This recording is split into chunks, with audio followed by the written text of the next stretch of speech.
Hello, friends, how are you? I hope you all are doing really good. Good with your health and good with your studies also. So, let's continue with marginal costing, right? Now, before we continue, please subscribe to the channel, press the bell icon so that you get all the notifications, and most importantly, share with all your friends, right? And follow us on the various platforms: Telegram, Instagram. All the links are given in the video description. You can download the Android app also, where we are coming up with some amazing courses. Some amazing courses are already there, right? And we are coming up with some more courses on the app, so you can download. And all those who want the handbooks in line with these lectures, free lectures, you can visit our website, that is www.kstteaching.org. All the links are there in the video description. Okay. So let's continue with marginal costing. Whatever we have covered in the marginal costing, we have covered about the basics, right? Then we talked about contribution, major topics. First basics, then contribution, then in the last lecture we covered about PV ratio, right? In the PV ratio, we have seen the various formulas, various methodologies by which the PV ratio can be calculated, right? And as I told you again and again, that marginal costing, the same question can be done by the different methods, right? By using the different formulas in the different ways it can be done. And from the examination point of view also, that is absolutely correct. Nothing to worry about it, right? So it is not necessary that if the ICI, if in the suggested answers you get one method and you have done it by the different method, ICI will cross it. No, right? So if your answer is correct, even if you have done it using the different variables, that is perfectly fine. So in this lecture, what we are going to discuss about, two things we are going to discuss about. One is the CVP analysis. That what is a CVP analysis, right? If we talk about CVP analysis from the practical point of view, not much, right? From theoretical point of view, yes, it is an important topic. It can be asked in the theory part, right? So I'll just give you a fair amount of idea that what CVP analysis is basically, right? So we are going to talk about CVP analysis. Now, what is this CVP analysis, sir? What does this CVP analysis stands for? C stands for cost, right? V stands for volume, and P stands for profit, right? So basically the CVP analysis stands for relationship between the three variables, right? Relationship between cost, volume and profit. So that is what CVP analysis is, when we are trying to study the relationship between cost, volume, or the sales, right? We call it as volume only, and profit at different levels of operations, at different levels of operations, right?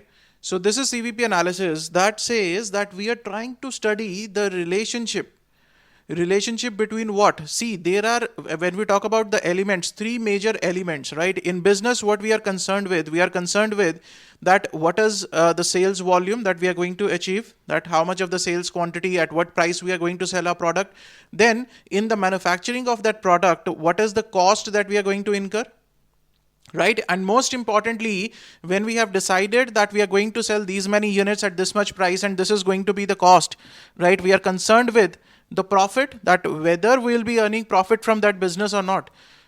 The main purpose, the sole purpose of doing the business is earning profit. How will you earn profit? If you will sell something, in selling that product, you will have to incur the cost also. So basically, these three elements are interrelated. Without cost, without incurring cost, can you sell a product?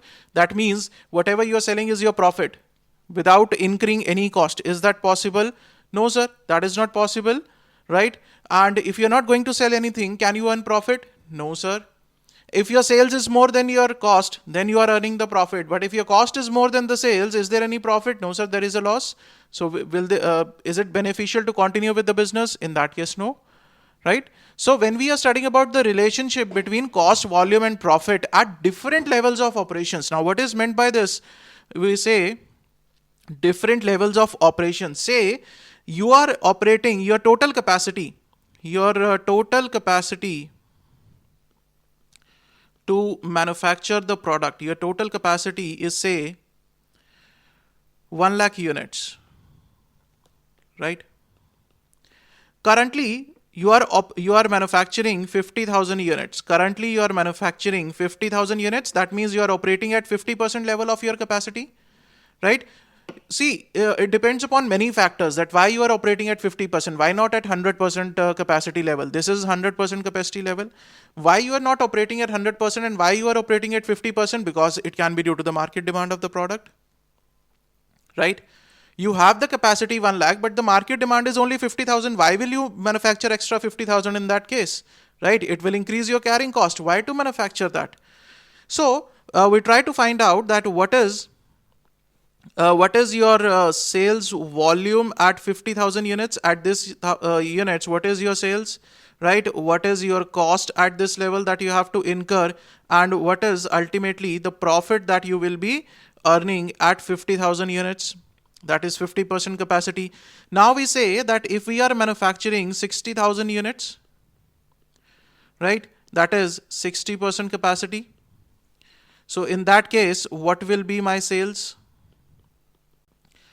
What will be the change in the cost? Because obviously, sir, some cost will be variable, right? And what will be ultimately the profit that you will earn, right? So this study, when we are studying at the different level of operations, that at 50,000, what is my sales, what is my cost, and what is the profit that I will be earning? And if I increase my capacity, if I increase my manufacturing units to 60,000, then what will happen? Is there a demand for the product that I should increase or not, right? And accordingly, we have to see that our variable cost is not increasing. If we are increasing the number of units, our variable cost is not increasing that much that we are not able to cover our fixed cost. So all these things we studied through this CVP analysis, right? So this is about the CVP analysis, that is the relationship, the study of relationship between cost, volume, and profit at different levels of operation, right? So from theoretical point of view, this topic definitely can be asked in the examination. So market is important from theory point of view. Now we are going to move on to the next topic, very important topic, that is break-even point. Break-even point, right? Break-even point. Let's try to understand what is a break-even point. Break-even point is that level of sales. It is that level of sales where no profit, and no loss. No profit, no loss. This is the situation at break-even point. It is that level of sales, right, where you are neither earning the profits nor you are incurring the losses, right? It is a no profit, no loss situation. That means it is that level of sales where your total sales, is equal to total cost. You are just recovering your cost from your sales. You are not earning anything. Earning means you are not earning any profit, and on the other hand, you are neither incurring any losses also. You are just able to recover your cost from the sales. That is what you are trying to do. Now, sir, practically if we talk about, is it feasible to continue with the business in this situation when we are neither earning the profit but at the same time we are not incurring the losses also? Should we continue with the business or not?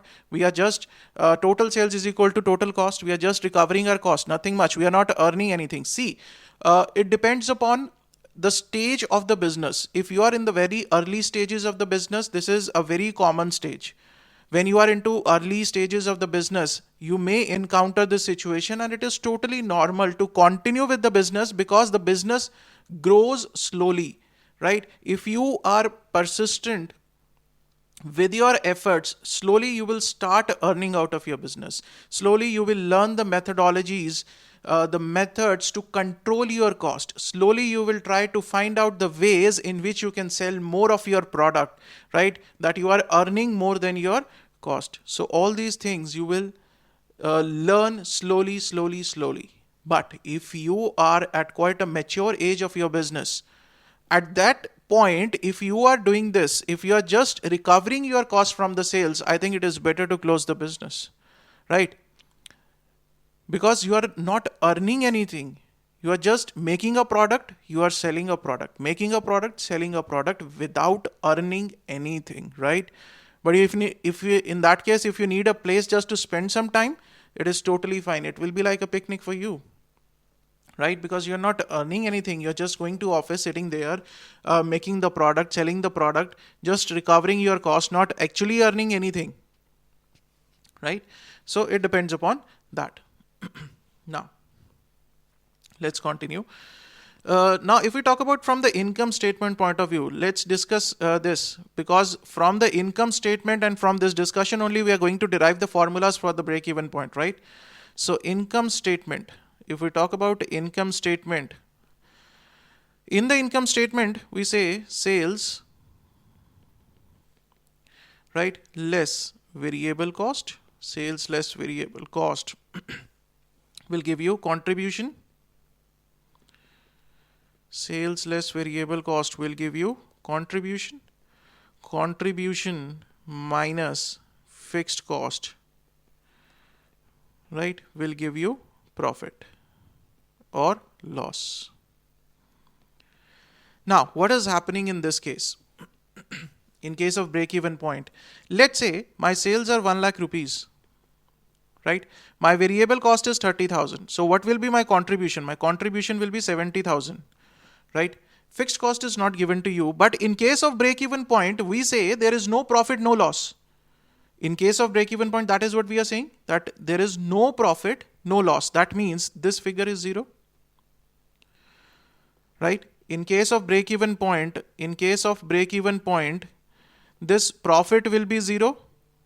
There will be no profit, no loss. This will be absolutely 0. Then can you tell me what will be the fixed cost? What will be the fixed cost? Sir, this 0 will be there only if this fixed cost is 70,000. That means one thing I can say, at break-even point, you are just earning sufficient income or the sufficient contribution to cover your fixed cost, right?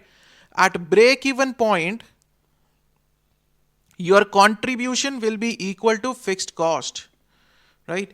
So I can say one thing, that at break-even point, my total contribution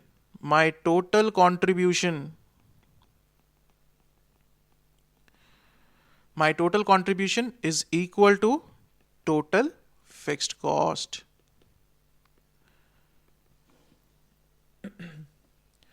Right?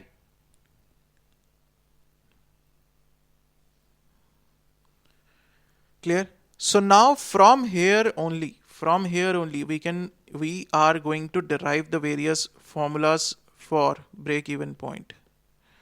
Right? We are going to talk about the various formulas for break-even point, and we are going to use this reference only, that total contribution is equal to total fixed cost. That is what I show you.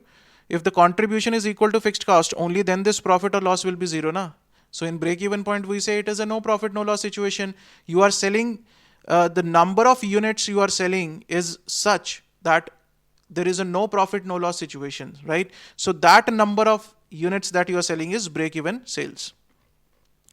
Okay, so what is the formula for break-even point? Now, this break-even point can be calculated in units as well as the value, right? So it can be calculated in units also, and it can be calculated in value also. Let's see. Units means the number of units that you should sell, right? Number of units to be sold where the contribution is equal to fixed cost. Okay, first we'll talk about break-even point in units, right? So it is number of units to be sold where contribution is equal to fixed cost. Any doubts? Right? Now, for the break-even point, we say that total contribution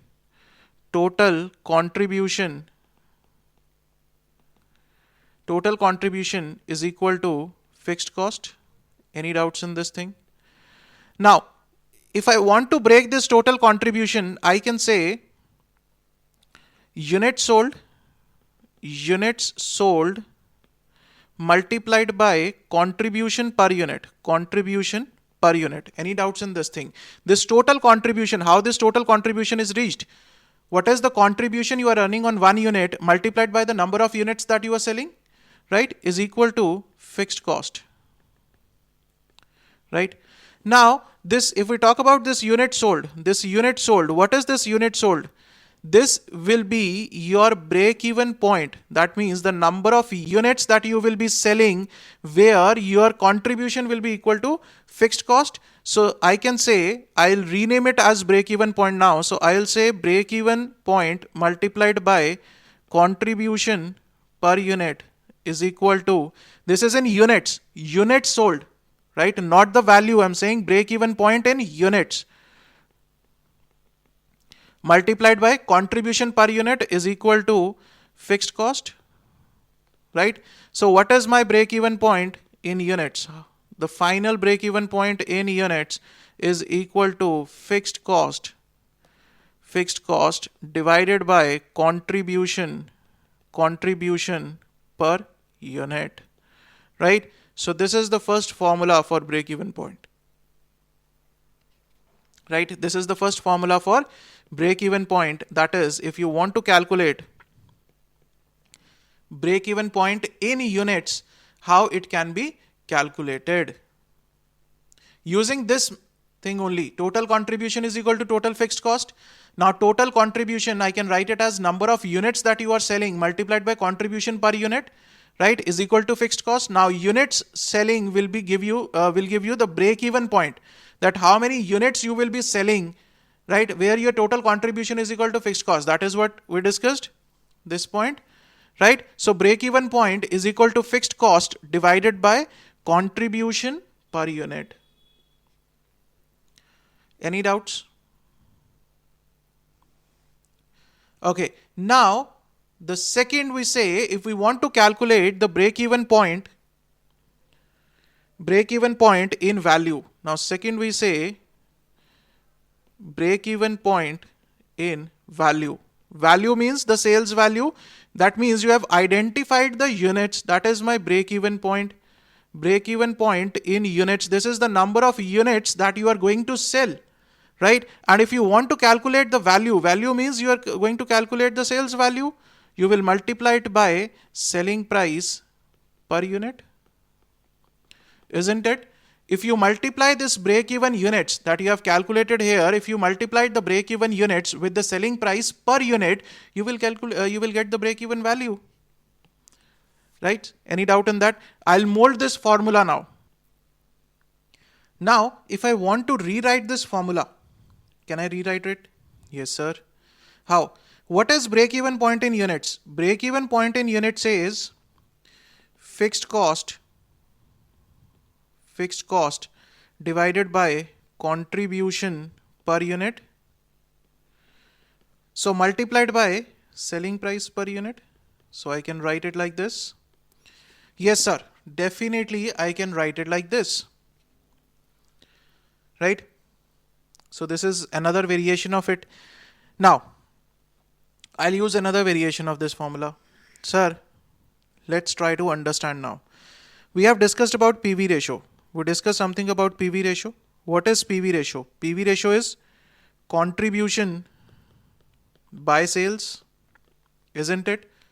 Multiplied by 100, I say it is in percentage only. So I take contribution by sales. Now, if I write this thing as sales by contribution, if I reverse it, if I write it as sales by contribution, so on the other hand, I will write it as 1 divided by PV ratio. That means it is the inverse of PV ratio. I can write it like this. If PV ratio is equal to contribution by sales, then 1 divided by PV ratio, that is inverse. That will be sales divided by contribution, right? I've just done the inverse of PV ratio. So if you look at it now, just consider this part. Consider this part. What is this? Isn't it sales divided by contribution, selling price per unit divided by contribution per unit? This is what? This is 1 by PV ratio, isn't it? This is the inverse of PV ratio because PV ratio is contribution by sales. Now, if I say sales divided by contribution, it is the inverse of PV ratio. It is 1 divided by PV ratio. So I can write it as, or I can write it as fixed cost multiplied by 1 divided by PV ratio, right? Or this I can write it as fixed cost divided by PV ratio, right? So this is the second one, that is break-even point in value, right? Break-even units multiplied by selling price per unit, or fixed cost divided by contribution per unit multiplied by selling price per unit, or fixed cost divided by PV ratio. Now this formula will be used quite a lot. Fixed cost divided by PV ratio. This will be used quite a lot, right? So we have done it, two formulas, break-even point in units and the break-even point in value. Now let's see the break-even point in percentage. The third one is break-even point in percentage, right? In percentage means, that means we are going to see it in relation to something. In relation to means out of the total sales, what is my break-even sales, right? What percentage is my break-even sales? So in this case, we say break-even point in units or in value divided by sales in units or in value multiplied by 100, right? So this is my break-even point in percentage. Clear? So be careful that if you are taking the break-even point in the numerator in the units, then the sales should also be taken in the units, and if the break-even point is taken in value, then the sales should be taken in value. Both the things should be same, either units or value, while calculating the break-even point in percentage. Right, sir? Okay. Now we have a few more formulas to discuss. Before that, I want to discuss one thing. When we talk about total fixed cost, right? Now say total fixed cost is any cost which we are incurring which is fixed. This includes the cash fixed cost. I can write it as cash fixed cost plus other fixed cost. Now what is meant by this? Cash fixed cost means the cost which is actually incurred, right? In which you are actually making some payment, some money is going out of your pocket, actually it is being incurred. That is your cash fixed cost. Then what about the other fixed cost, sir? Other fixed cost is the notional fixed cost. This is your notional fixed cost. That means we consider it as a cost, right? It has an impact on our profits, but there is no actual cash outflow, right? Sir, what is the example? What are the examples, sir? Any examples of this other fixed cost? Yes, that is depreciation is one example. In case of depreciation, we reduce the value, right? We take it as an expenditure which has an impact on the profits, but is there any actual cash outflow? No, sir. Right? Then we have the notional rent for own building. Notional rent for own building, right? So all these things where there is no actual cash outflow, right? Here we say no actual money outflow, right? That is my other fixed cost, that is notional cost. Now, in case of break-even point in the examination, you can be asked to calculate cash break-even point, right? So here comes another formula, fourth one, where he says cash break-even point in units, right? That will be, in that case, you will take only the cash fixed cost divided by contribution per unit. See, try to understand one thing. When we say cash fixed cost, I say it is actually incurred, right? Now, in case of the cost where there is a money outflow, where the money has actually flown out of our pocket, we are more concerned about recovering that money, isn't it? Where there is no money outflow, we are least concerned about that thing. Depreciation, we are not least concerned about depreciation.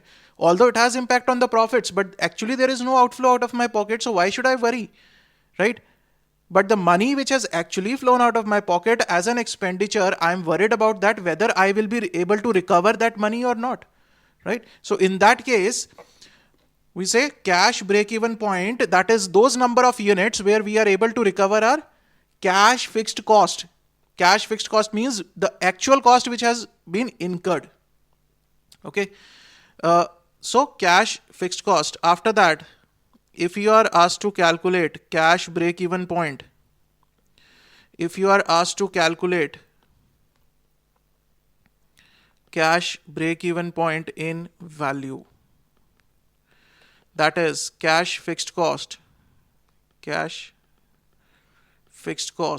divided by PV ratio. So basically it remains the same as we have done here. It remains the same, sir. Value fixed cost by PV ratio. Only in case of fixed cost, we are taking the cash fixed cost. That's it. In terms of value, in terms of units also, we take fixed cost by contribution. So in case of cash, we take the cash fixed cost. That's it. Right? So these are basically the formulas for this. There is one more formula for calculating the break-even point sales. I'll make you write this, but we'll discuss it later on. Right? Break-even point is equal to total sales minus margin of safety. Minus margin of safety, or 100 minus margin of safety. So I'll discuss this later on, because we haven't covered this margin of safety yet, right? So after 2 lectures, maybe after the next lecture, we'll discuss the margin of safety. So I'll cover it there. Just write it down here only, break-even point, right? So basically the break-even point indicates that level where you are neither earning the profits, not incurring the losses. You are just at a situation where you are able to cover your cost. So what will happen, sir? Just let me know. What will happen if you are operating,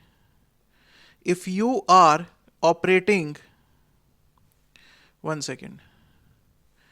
If you are operating, okay, if you are manufacturing or selling less than break-even point units, if you are selling less than break-even point units, what will happen? Less than break-even point. What will happen, sir?